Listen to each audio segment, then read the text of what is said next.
Salut à tous, on se retrouve aujourd'hui pour parler du FC Barcelone en ce vendredi 3 novembre et on commence comme on le fait souvent avec les photos de l'entraînement du jour.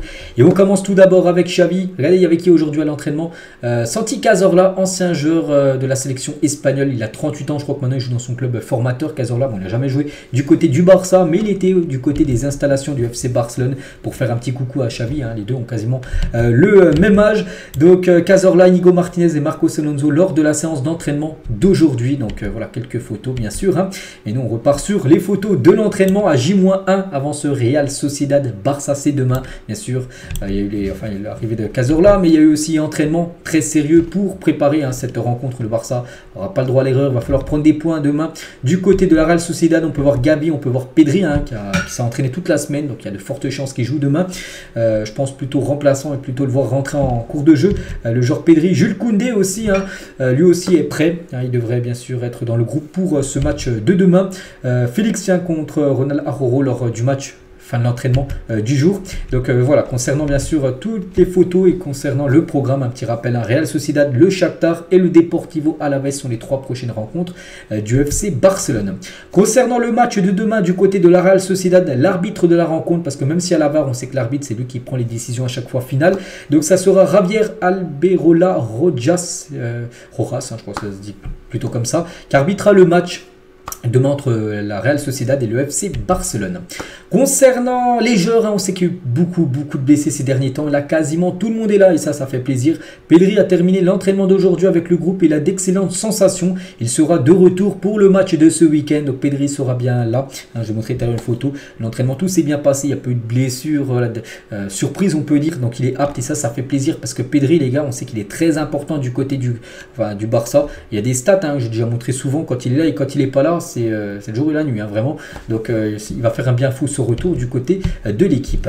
En attendant, Francky, donc Xavi aura pratiquement tout l'effectif à sa disposition et ça fait plaisir. On sait qu'à chaque fois il y a des blessés depuis le début de la saison et là quasiment tout le monde est là. Il manque seulement Sergi Roberto. Sergi Roberto devrait être forfait pour le match de demain, c'est encore trop juste. Il devrait le récupérer après la prochaine trêve internationale en novembre, Sergi Roberto, mais sinon Koundé, Rafinha, Lamine Yamal, tous ces joueurs qui ont été blessés là ces dernières semaines, tout le monde devrait être là pour le match de demain. Et concernant Frenkie de Jong, donc lui, c'est pas par rapport à sa blessure, s'il peut être là ou non, c'est par rapport plutôt à un autre événement. Donc le fait que Frenkie soit sur le point de devenir père pourrait finir par retarder son retour de quelques jours puisque son désir est d'être présent à la naissance de son fils et son fils là est sur le point de naître, hein. Donc déjà félicitations à lui, hein. Donc là ça va arriver très prochainement, donc c'est pour ça qu'il pourrait louper le match de demain si sa femme venait accoucher parce qu'elle veut être présent, on peut comprendre bien sûr pour l'accouchement, enfin pour la naissance de son fils. Donc voilà, concernant Frenkie, mais sinon il est bien apte à jouer, hein, si son fils vient un peu plus tard, donc il sera présent bien sûr pour le match demain contre la Real Sociedad. Concernant Lewandowski, donc lui sera normalement titulaire demain, voilà, directement dans le 11. Le club s'attend à ce qu'il retrouve bientôt sa forme de buteur car il n'a pas été aussi efficace cette saison, hein. C'est vrai qu'il est beaucoup pointé du doigt, Robert Lewandowski, par rapport à ses performances, hein, depuis le début de la saison. Donc voilà, demain il va certainement être directement titulaire. Il va falloir qu'il marque des buts, hein, surtout lors d'un match très important. On va parler de Gavi. Aucun joueur n'a remporté plus de duels au sol que Gavi. Déjà 64 duels au sol remportés depuis le début de la saison. C'est simple, en Liga, personne ne fait mieux que le jeune Gavi. Donc on le félicite, hein. On va parler de ces deux joueurs, les deux Joao. Donc Joao Félix et Joao Cancelo. Donc avec 10 titularisations chacun, Félix et Cancelo sont les joueurs de champ ayant le plus de titularisations au Barça cette saison. C'est vrai que c'est les deux derniers qui sont arrivés au club en termes de genre de recrues. Et c'est les deux qui ont été le plus de fois titulaires depuis le début de la saison, sans enlève le gardien bien sûr, hein, parce que Ter Stegen doit être devant. Mais après en genre de champ, c'est les deux. Donc on les félicite bien sûr. En plus pour moi, pour l'instant vraiment c'est des grandes réussites, hein, pour l'instant leur arrivée du côté du club. Le Barça encore 10 matchs à disputer en 2023, hein, donc le match de demain, puis après il en restera plus que 9, voilà, 10 matchs et après on passera en 2024. La une aujourd'hui, enfin les unes, hein, Sport et Mundo Deportivo. Donc Sport aujourd'hui c'est 100% Barça et c'est Bonmati tout simplement qui fait cette une, hein. Et la une journal Mundo Deportivo, pareil, c'est Bonmati. Et en titre, hein, c'est marqué: je voulais la photo avec Léo Messi, hein, cette photo qu'on peut voir là qu'elle pose. C'est quasiment les mêmes unes, regardez, où elle pose à chaque fois avec une du lendemain de la cérémonie du Ballon d'Or, donc les deux euros. Puis là, cette fois-ci, or Blaugrana en or. On la pose cette fois-ci avec la une de Mundo Deportivo au lendemain de la cérémonie du Ballon d'Or. Et pourquoi elle voulait cette photo? Elle a dit, hein. Donc je voulais une photo avec Messi, c'était un moment unique qui ne se reproduira peut-être pas. Quand j'étais jeune, je voyais Messi remporter ses premiers prix au Ballon d'Or et je n'aurais jamais imaginé que je les gagnerais à ses côtés. Ce fut un moment de grande fierté et d'honneur parce que les deux, n'oubliez pas, sortent du centre de formation du FC Barcelone et les deux ont gagné quand même le Ballon d'Or. C'est pour ça que Bonmati qui regardait Messi à l'époque, parce qu'elle est beaucoup plus jeune, donc elle a seulement 25 ans, donc elle est plus jeune au moins de 12 ans par rapport à Messi 11, parce que Messi a 36 ans. Mais voilà, elle regardait Messi, c'est pour ça que voilà, faire gagner le Ballon d'Or, elle voulait faire une photo en souvenir, on va dire, avec Léo Messi qui gagne également le Ballon d'Or la même année qu'elle remporte le Ballon d'Or Bonmati. On va parler d'un départ, les gars. Marcos Alonso dispute sa dernière saison avec Barcelone. Il est en fin de contrat, en fin de saison, et son contrat normalement ne devrait pas être prolongé d'après Mundo Deportivo. Donc voilà, Marcos Alonso, les gars, devrait quitter le club en fin de saison. Et si Marcos Alonso quitte le Barça, ce qui est fort possible, hein, son remplaçant est Alex Valle, actuellement prêté à Levante. Le staff technique aime beaucoup Valle. Il était avec l'équipe lors de la tournée d'été américaine. Il a fait la tournée aux États-Unis. Et après, bon, il a été prêté à Levante pour qu'il puisse avoir du temps de jeu, de l'expérience, tout ça. Et en gros, il pourrait revenir au club l'été prochain et bien sûr remplacer Marcos Alonso. Bon, ce ne serait pas un titulaire, ce serait plutôt un joueur pour dépanner. Voilà, il aura peut-être un rôle important saison prochaine. Le jeune Alex Valle, qu'on reparlera juste après, enfin dans quelques minutes, parce que j'ai une autre info concernant lui. Les 5 joueurs les plus rapides à Barcelone selon les données GPS, donc Balde, Araujo, Ferran Torres, Rafinha et Koundé, les gars. Et Araujo, on peut voir que c'est l'un des joueurs qui court le plus vite, hein, parce que c'est les données GPS en gros qu'on flashait les joueurs, tout ça. Puis voilà, bon, Balde, c'est pas trop une surprise, on sait qu'il est très très rapide. Krikic, donc Bojan Krikic a suivi de près les joueurs prêtés par Barcelone cette saison. Il a voyagé pour voir Ansu Fati, Eric Garcia, Pablo Torre, Shadid Riyad et Alex Valle, tiens, qu'on parlait tout à l'heure. Donc Krikic, les gars, donc ancien joueur du Barça. Et donc maintenant il est au club, donc il joue plus hein, du côté du FC Barcelone. Il a plutôt un rôle, en gros c'est lui qui supervise les joueurs prêtés. Donc voilà, tous ces joueurs sont actuellement prêtés et il va les rencontrer pour voir si ça se passe bien, leur prêt. Et voilà, Bojan a donc chargé du suivi des joueurs prêtés du Barça. Donc tout d'abord il parle d'Ansu Fati. Donc il est parti en Angleterre à Brighton pour parler avec Fati, pour voir comment ça se passait ses premières semaines hein, du côté de son nouveau club. Il a dit: je suis revenu de Brighton et je suis très heureux, j'ai vraiment aimé l'entraîneur. Donc Brighton est une équipe qui joue un très bon football. Ansu est entre de très bonnes mains et un entraîneur qui croit en lui et sait comment gérer les jeunes joueurs. Ansu est très heureux. Voilà, donc les premières semaines, ça se passe plutôt bien pour Ansu Fati du côté de Brighton. N'oubliez pas qu'il est prêté sans option d'achat à cette équipe anglaise.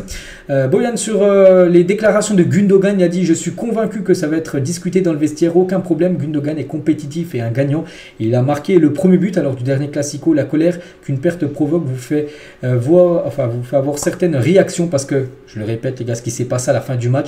Donc Gundogan, il est arrivé, par ça c'est incliné 2, il est rentré dans le vestiaire, il était extrêmement déçu alors qu'il y a des autres joueurs.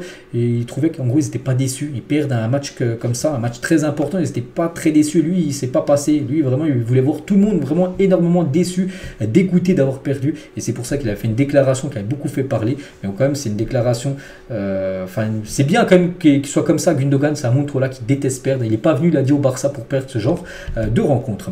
Toujours avec Bojan, je vous ai dit les gars, qui suit les joueurs prêtés. Pablo Torre, prêté à Girona, il a dit hein, c'est un jeune qui commence tout juste et la vérité est que son développement est très bon. C'est un grand joueur et il s'entraîne bien. Son heure viendra certainement parce qu'il est prêt à Girona mais il joue peu quand même. Hein. Pablo Torre, donc voilà, on lui souhaite bonne chance, on lui souhaite qu'il ait un petit peu de temps de jeu. Mais pas que Girona réalise un très gros début de saison. Ils sont devant comme le Barça au classement. Bojan tient sur Eric Garcia, également prêté à Girona. Donc lui il joue beaucoup. Il a dit la décision prise par Eric Garcia était la bonne, de quitter le Barça pour avoir du temps de jeu et partir à Girona parce que c'est un titulaire indiscutable maintenant. Donc Girona est une super équipe qui joue très bien au football et qui a un grand entraîneur. Eric est le leader de la défense à Girona. Il est heureux là-bas et ça c'est une bonne nouvelle pour le Barça parce qu'il va revenir à Barcelone. Et s'il fait une énorme saison, Eric Garcia, il pourrait être vendu. Si le Barça souhaite le vendre, très cher, hein, bien sûr il va prendre beaucoup en valeur marchande et bien sûr si le Barça le vend, ça va être du gros bénéfice. Et Bojan tient sur Alex Valle qu'on parlait tout à l'heure qui pourrait être le remplaçant de Marcos Alonso, poste défenseur gauche. Il a dit Alex Valle est très performant à Levante parce qu'il est prêté également. Hein. Il s'est blessé au genou et j'irai le voir dans 2 semaines. Je parle avec l'entraîneur adjoint de Levante et ils sont très contents de lui. Voilà, donc voilà ce qu'a pu faire le compte rendu de Boyan Lega par rapport aux joueurs prêtés actuellement. Il a parlé aussi, bon il n'est pas prêté, et c'est le coach, le coach du Barça, Xavi, il a dit je pense que le club est entre de bonnes mains. Xavi sait que la défaite contre Madrid génère. Nous lui faisons confiance ainsi qu'à toute l'équipe et ensemble nous y arriverons. Tout simplement, pas remonter la pente parce que voilà, c'est pas non plus une catastrophe que le Barça a perdu un match. Il y aurait eu 10 matchs perdus en 15 matchs cette saison. Oui, ça aurait été un Barça en crise, pas un Barça en crise actuellement, c'est juste une défaite malheureuse, on peut dire, contre le Real Madrid. 6 supporters de l'Espagnol Barcelone ont été arrêtés en lien avec l'invasion du terrain lorsque le Barça a remporté le titre la saison dernière. Souvenez-vous, le Barça a remporté le titre du côté du stade de l'Espagnol. Il y avait des supporters de l'Espagnol qui étaient rentrés sur la pelouse. Bon, ça fait déjà quand même quelques mois.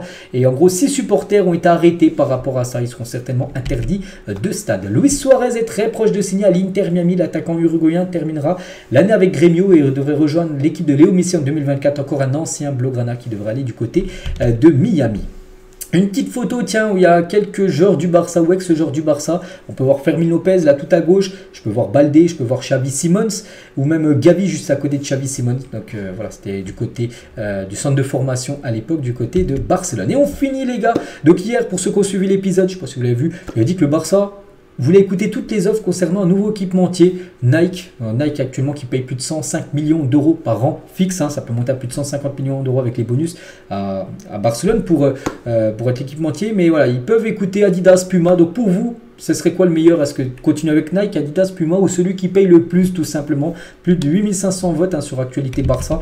Et la plupart ont mis Nike, continuer avec Nike, ils font des bons maillots. Moi je mets celui qui paye le plus, c'est que Adidas donne 20 millions de plus que Nike. Pourquoi pas partir avec Adidas ou Puma, peu importe. Donc voilà. Bon, après on verra bien sûr ce qui sera décidé pour le FC Barcelone. Donc voilà ce qu'il y a à dire aujourd'hui. J'espère que ça vous a plu. On se retrouve demain. Bien sûr, demain la vidéo sortira un petit peu plus tôt vu que demain c'est jour de match avec le déplacement du côté de la Real Sociedad. On fera la conférence de presse de Xavi. On fera aussi, je donnerai les compos probables concernant cette rencontre. Allez, je vous laisse. Je vous souhaite un bon vendredi et à demain.